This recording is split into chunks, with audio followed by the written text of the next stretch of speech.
Welcome back to the show, folks. This is the Shankly Sessions, and we have another little drive time episode for you there. Little update on Liverpool and stuff like that. Lots of things happening at the moment. Fan base absolutely losing their mind about the pre-season and yesterday's game and stuff like that and all. Lots of talking points coming out of it. We're going to talk about the pre-season. We're also going to talk about the Lavia move and all those kind of things. Fabinho's deal in jeopardy and stalling and all these different kind of things. Kelleher not being with the squad. What does that mean? Lots of things, but we'll start with the pre-season anyway. We've had 2 games in. My kind of concern about the pre-season, when I seen the schedule for the pre-season and the makeup of it, I was a little bit concerned insofar as 5 games is not a huge amount. But what I was concerned about was the level of the quality of the opposition. Now, I'm not saying you go on pre-season and you play Real Madrid and all these top teams and stuff like that, but if you're preparing your side for a tough Premier League season ahead on the back of a poor Premier League campaign, I would have thought the opposition would have been a little bit stronger, and that we would have been, we would have been putting it out there a little bit. And the concerning thing kind of coming out of it is, what are we playing? Is it 3 second division German teams? We're going to play a Leicester team that's basically decimated and lost most of its quality. And then we're going to be playing a Bayern Munich side, and not too sure what the makeup of that Bayern Munich team will be like. I suppose at that stage they'd be looking to be playing their decent squad, if you like, and stuff like that. But lots of concerns from that point of view. The talk of 3 sessions a day is back and all that kind of thing. I really think last year we should have learned from that's the kind of thing that absolutely exhausted the players. I think it's really important to focus in on that as well. But looking at the 2 games then, focusing at the 2 games, Jota in the first game, Gakpo, players shining a little bit, Ben Doak, an opportunity for some of the fringe players and the youth players to get some minutes in their legs, some match minutes in their legs. Then the second game is kind of behind closed doors, so it's kind of I don't like that in pre-season. It's a kind of a get out of jail free pass, isn't it, really? Whereas I'd rather have fans there to put that bit of pressure on players and stuff like that. And we seen that yesterday. Luis Diaz with a lovely goal, Salah with the equaliser, Darwin looking on point with his finishing and all that kind of stuff. Some good stuff came out of it. Ben Doak doing bits again. But the second half drop off for me was a little bit concerning insofar as, now, no disrespect to Freud, but they played some really nice football. They were allowed to play some really nice football. They scored a couple of really nice goals, and we were carved open at times. And this was a concern even in the first game. In the first game, we knew that your man Stindl, I think was his name, the guy in from Mönchengladbach. I think he had scored 15 goals in the Bundesliga in 29 games or something like that. And yet we left him unoccupied in the box to half volley that shot home. Beautiful finish off that ball in. Queeving with no chance. But you seen it again yesterday, and the concerning things were the things kind of like what I seen last season when we were playing in the Prem, when we were playing against, say, the lesser teams, if you like, and we just didn't have that kind of that bite or heart to figure out what was going on when things went a little bit astray. So that was my concern yesterday. I was looking at that yesterday and I was saying, okay, we're kind of folding here. These are back in the game. Some would say maybe we were lucky to get the 4-all. We did produce a lot of chances. Salah getting the 4th, of course, to draw all square. But when things went a little bit awry and they started getting on top, that kind of soft underbelly that we showed last season as well showed again yesterday. And that's really, really concerning that there's no one on the pitch there with any sort of leadership. There's no one on the pitch there with any kind of bite to want to take the game by the scruff of the neck and get the ball and control it and hold the possession. Kept on coughing the ball back up to the opposition. Very similar to what we seen last season. Little bit concerning. Trent in a sole 6 without a pivot doesn't really work. Very clear yesterday it doesn't really work. McAllister kind of didn't look the way he looked potentially in the first game. Obviously Szoboszlai had rolled his ankle, so he wasn't able to play. You know, but just little bits there that just show, you know, when we're talking, the fan base has been talking about the Europa League and how we're going to pay the kids in the Europa League and all this kind of thing and all. Well, those teams that you seen there yesterday, they're kind of what you're going to see potentially in the Europa League. Now, obviously, it is pre-season, but would that give you any confidence to start playing those kids in the Europa League? A lot of kids there yesterday didn't really show up. You know, still a lot of issues there. Obviously, Curtis and Harvey are only kind of back and stuff like that. But, you know, a few issues around Conor Bradley again, positional sense and stuff like that and all. And when it kind of went astray, the one thing that happened last year as well, we abandoned our plan. We lost our shape. We lacked any kind of formation. And if you look, I think, was it the second or the third goal, there was a cluster of defenders all within about 10 yards of each other, and the ball was sent out wide and we were asleep for it. And that's the kind of thing we got caught on last season as well. You know, obviously Adrian with a howler and stuff like that. There's the talk again. Why are we renewing his contract? Why are we keeping him? Why aren't we promoting maybe a Harvey Davis out of the youths? You know, why is there a question mark over Queeveen staying or going? We'll talk about Queeveen later. Obviously, he wasn't in the squad yesterday. Is that a signal that a move is being orchestrated? Has he been instructed by his agent to come back, to return, whatever it is? You know, but it's very clear, very, very clear. When we talk about the drop-off in quality, just have a look at Alisson to Adrian. And then the other boy came in as well, and he wasn't hugely better either. Petaluga, is it? But yeah, it's just worrying. You know, there was just some telltale signs there in that second half yesterday that reminded me of the soft underbelly that we had last season in the league, when things went a little bit astray. Things went really bad, lost our shape, lost our formation, didn't get control of the ball.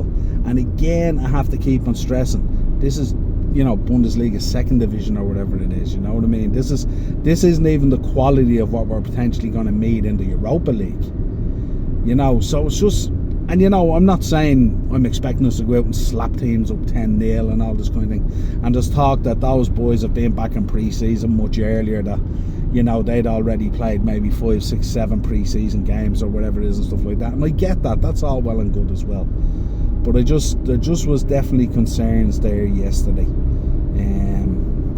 that we just showed that bit of softness that we had last season and stuff like that. And there wasn't much of an answer when an answer was needed.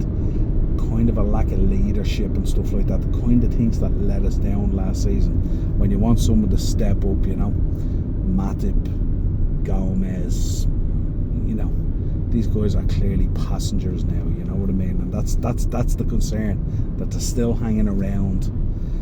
You know, for one reason or another, we're not in a place budget-wise to replace those guys and stuff like that and all. But are we staring down into another season now where that's going to be the option?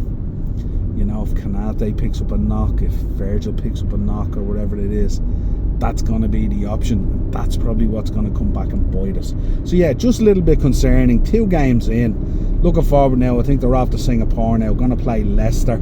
That'll be interesting to see how we get on against them now, especially with them being depleted. Lost a lot of really good talent. Not sure what they've brought in. I haven't seen a whole lot. I know the boy Connor Cody's gone in, isn't he? So he's a decent player at the back and stuff like that. But let's see what Leicester looks like. Then of course Bayern Munich will give us a reasonable idea of kind of where we're at in our preparation, and I hope Klopp is building towards that, you know what I mean? Because what you have to do is, you have to, when you're in pre-season, you have to check out and try a few things and all that kind of stuff. That's all well and good, but eventually you have to settle on something, and that's what you build towards the Premier League. Premier League next Monday will be 2 weeks away from starting, you know, so we're less than 3 weeks away from starting now. We're still fannying around a bit in the transfer market, you know. Should have had a couple of more signings in at this stage and stuff like that, you know.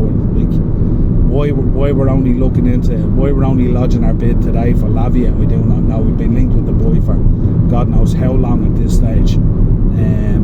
So that's really, really concerning as well. We just don't seem to be getting about our business the way we should, which again depletes our time of potentially preparing for the season. If Lavia is coming in, he should have been in the door, he should be on the plane to Singapore, should be getting a pre-season in with his new teammates and stuff like that. Really, really concerning what we're going to do next season. A transitional midfield, you know, haven't played much together, probably need a lot more in as well. So let's see what happens there. So let's get into talking about it. Obviously Lavia as well, we heard today that personal terms have been agreed, so we all get really, really excited. But I don't think personal terms are generally ever a problem anyway.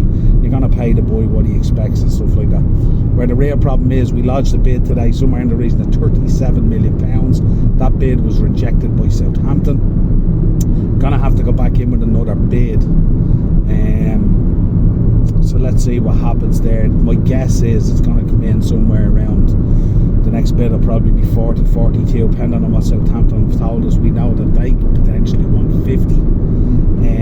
Is 50 million the kind of money that you're going to be spending? The boy is 19, you know, where there's a certain amount of Premier League experience there and stuff like that. He's still fairly much a new kid on the block, huge amount of talent, serious baller and stuff like that. I said it today on Jack's stream and stuff like that. Very composed in possession, very high on his own capabilities, doesn't panic around like that.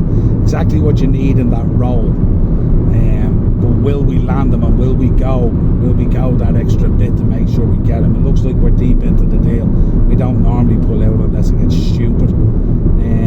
But then I suppose the question is, if you're going to go 45, 50 million on this boy, should we be looking at throwing another 30, 35 million on top of that and maybe testing the resolve of Caicedo at Brighton? You know, or it seems like that deal with Chelsea is stalled. Could we turn Caicedo's head? Would we be better off spending better money and bigger money on better quality and stuff like that? How do you feel? Should we be bringing in both maybe? Maybe is the question as well, you know what I mean? But we'll see what happens. But it's getting into kind of nervous time now in relation to the transfer window and stuff like that. The season not too far away, so that's really, really concerning. We're also hearing Jordan Henderson has said goodbye to everyone. He came back, said goodbye to everyone at Anfield and the extra training centre and all that kind of stuff, so we've all wished him well. I wish our captain really, really well in the move to Saudi Arabia. I hope he absolutely turns up that league. Fair play to him. No issue with me at all with him going there. I think it's a great move, as I said already on other episodes. It's a great move for the club, it's a great move for both clubs and the league. Great for Klopp as well. Doesn't put him in a position where he's having to justify game time or the issue with the captaincy or any of that kind of stuff. And that's a question for you. Let me know what your thoughts on the issue with the captaincy. Virgil van Dijk looks like he's nailed on to be the captain. He's captained the team out both times so far in pre-season. But let us know your thoughts on that. Are you happy with Virgil van Dijk as the captain? Have you got someone else in mind? You know, how does Mo Salah feel about that? We're going to be talking about Mo Salah because lots of things coming out today on the back of that Mbappe deal and stuff like that. And also, let me know your thoughts on the captaincy as well. Virgil van Dijk, he seems to be the natural choice, but it begs the question that vice captain, who gets the vice captaincy, you know, and what would be your thoughts on that? But certainly interesting. But it's going to be an interesting couple of weeks coming up, Reds, as we prepare for the Premier League. Big game at the Bridge, first game of the season, so that's going to be really interesting. Kelleher, the one we're going to talk about, he wasn't there at the squad yesterday, he wasn't included. There wasn't much talk about injury and stuff like that. So is he off preparing maybe a move or something like that, doing some work with the agent? Is there a move on the cards? And if there is a move on the cards, how do you feel about potentially going into the season with Alisson at number 1 and potentially Adrian as number 2? That would absolutely put the chills and the fear of God down my back. And you know what's going to happen, don't you? You know what's going to happen. The minute Kelleher gets his move, Alisson's probably going to pick up an injury, because that's what happens. That is what happens all the time. What else we got to talk about? The Fabinho deal. Fabinho deal apparently is in jeopardy. David Ornstein was reporting on it today, but not necessarily in relation to the dogs and all this stuff that people are talking about. There just seems to be a kind of a stalling on the fee between the two clubs. You got to trash out the thing. Both teams are committed to making the deal happen. But the talk is that Fabinho is going to report back for pre-season training tomorrow, if the deal hasn't been done. But also Bayern Munich are very interested in Fabinho as well. If the deal falls apart with Saudi Arabia, Bayern Munich are waiting in the wings. Now, whether Bayern Munich are going to pay 40 million for Fabinho, who knows? That could actually work in our favour as well, because if we are interested in doing a deal, maybe we're able to wrap up some sort of deal. We have been linked with the boy Kimmich, so if we could wrap up some deal in relation to Fabinho and Kimmich, that would be really super cool, and that would be ideal for us, basically, you know. They're the links that's been going around at the moment. Kimmich, Verratti, Conor Gallagher, we saying today, 40 million bid from West Ham, rejected. To me, that's probably around the right amount of money. I'm surprised Chelsea turned it down, but they know that West Ham have a few bob, you see. But West Ham could just start looking elsewhere and stuff like that, and then Chelsea might be stuck with Conor Gallagher, who we know have been made pretty clear by Poch that he surplus the requirements. Although you look at Chelsea's midfield, and it's hard to believe that he'd be surplus to requirements, because they have a lot of work still to do in that area, looking at things, you know. Unfortunately, the boy we were linked with in Fulham, Palhinha, he's obviously picked up a shoulder injury there in pre-season as well, so that's unfortunate. So that's really all the news, folks, coming out at the moment.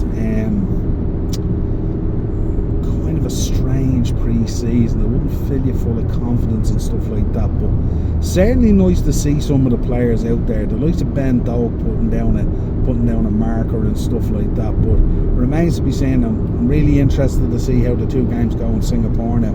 They will really tell the tale about our preparation and how ready we are. Probably difficult at the moment with the upheaval in the midfield and how things are changing there as well. And then obviously Szoboszlai picking up that kind of swollen ankle after rolling it and stuff like that. I would have liked to see more minutes between him and McAllister. But let's see what happens. We'll roll on into the rest of the pre-season, see how it goes. But it doesn't feel to me like it's been ideal.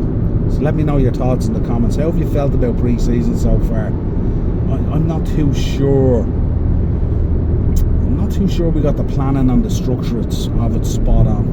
Let us know your thoughts in the comments. Until next time, folks, please smash that subscribe button. So close to on the road to 1,001k subs. So we're really, really close now, about 40 off. So light it up, smash it, and share it out there. Hit the bell notification for when we go live. And of course, drop a like on the video.